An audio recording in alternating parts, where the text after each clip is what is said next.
또 막았습니다. 중국이 우리나라에 대한 산업용 요소 수출을 또 제한한다는 소식이 전해지면서 요소수 부족 사태에 대한 우려와 함께 화물차주들은 불안함에 미리 요소수를 사두려는 움직임도 나옵니다. 우리나라 산업계는 다시 한번 멘붕. 중국은 왜 요소수 통관을 막았을까? 한국이 미워서 그랬나?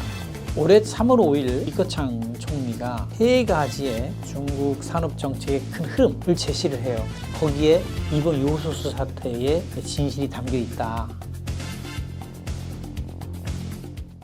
요소수를 막은 이유가 뭘까요? 모르죠.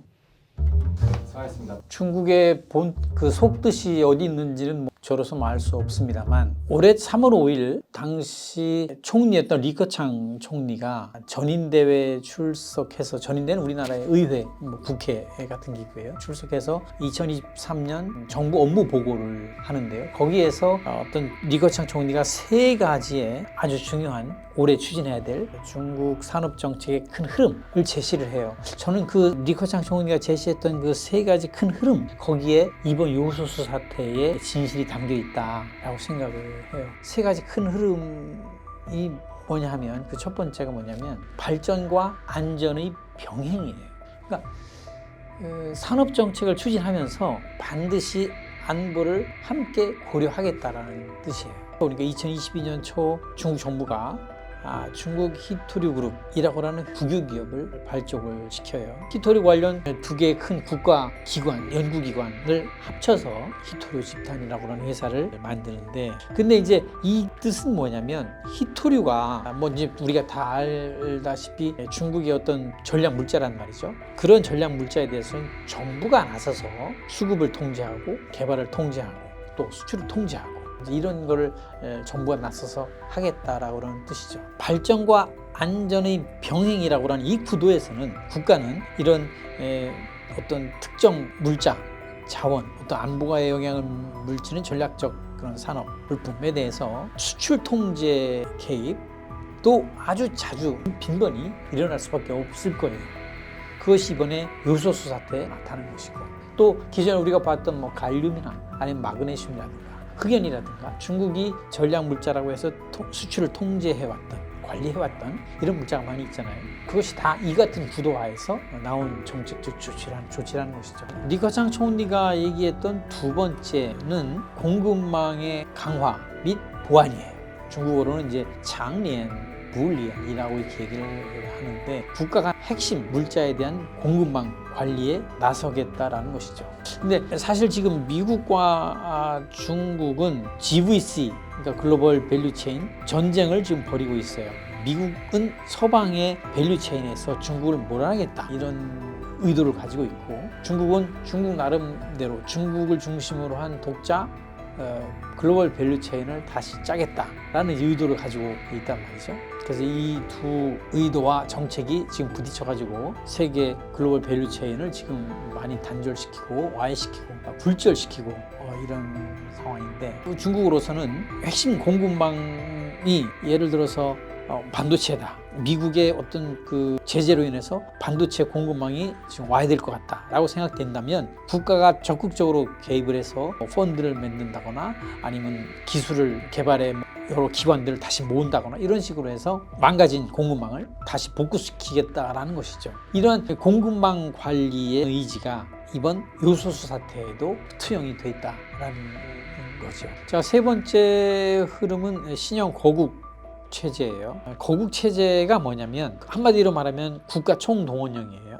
그러니까 어떤 특정 산업이나 어떤 특정 개발 프로젝트에 국가가 나서서 자원을 모아서 집중적으로 그 산업의 그 개발 프로젝트에 투입하는 것을 이제 거국 체제라고 하는데, 마오쩌둥식 개발 전략 중 하나예요.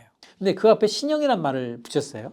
근데 신형이란 말을 왜 붙였냐? 중국 사람들은 그 신형이라는 것이 이전에 마오쩌둥식 어떤 국가 총동원령을 하긴 하는데, 시장의 수급을 감안한, 그러기 때문에 신형을 넣었다, 이렇게 얘기를 해요. 근데 예를 들면 이런 것 같아요.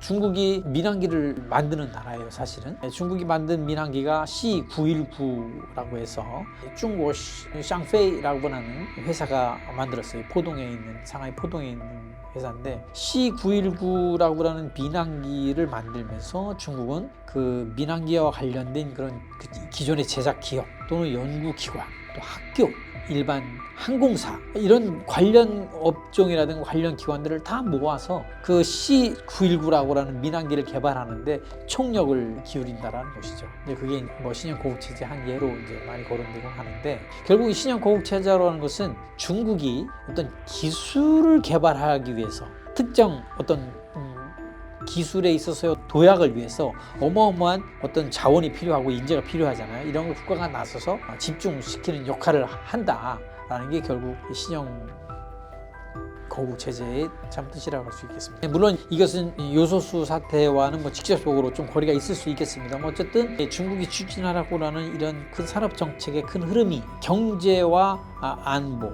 산업과 안보, 발전과 안보 이게 모두 연관시켜서 정책을 추진한다고 하는 것을 보여주는 사례라고 할 수 있겠습니다. 자, 그럼 우리는 어떻게 대응을 해야 할까요? 이번 요소수 사태가 발생한 이후에 정부가 요소수 확보에 나선다거나 국내 생산 체제를 수립하려고 계획을 짠다거나 국가적 관리를 위한 컨트롤 타워도 만든다라고 얘기를 해요. 저는 특별히 하나 여기서 얘기를 하고 싶은 거는 공급망 지도를 만들자는 거예요. 우리나라 전략 산업이 어떻게 공급되고 있는지 또 해외 의존도가 높은 전략 물자는 어디에서 어떻게 가져오고 있는지 또 만약에 거기에서 문제가 생기면 제2의 어떤 다른 나라에서 어떻게 가져올 수 있는지 이런 거를 한눈에 볼 수 있는 공급망 지도를 만들자라는 것이죠. 우리 어디를 갈 때 지도가 없으면 못 찾아가잖아요. 마찬가지로 어떤 이런 문제가 발생했을 때 그 지도만 보면 답안이 나올 수 있다는 것이죠. 근데 우리는 그런 공급망 지도가 없으니까 이런 문제가 터지면 우왕좌왕한단 말이죠. 너무나 많이 이런 일을 겪어왔기 때문에 더 이상 허비할 시간은 없는 것 같아요. 너무 안이하게 대응하면 전쟁하듯이 달려드는 중국을 결코 이길 수 없다는 것이죠.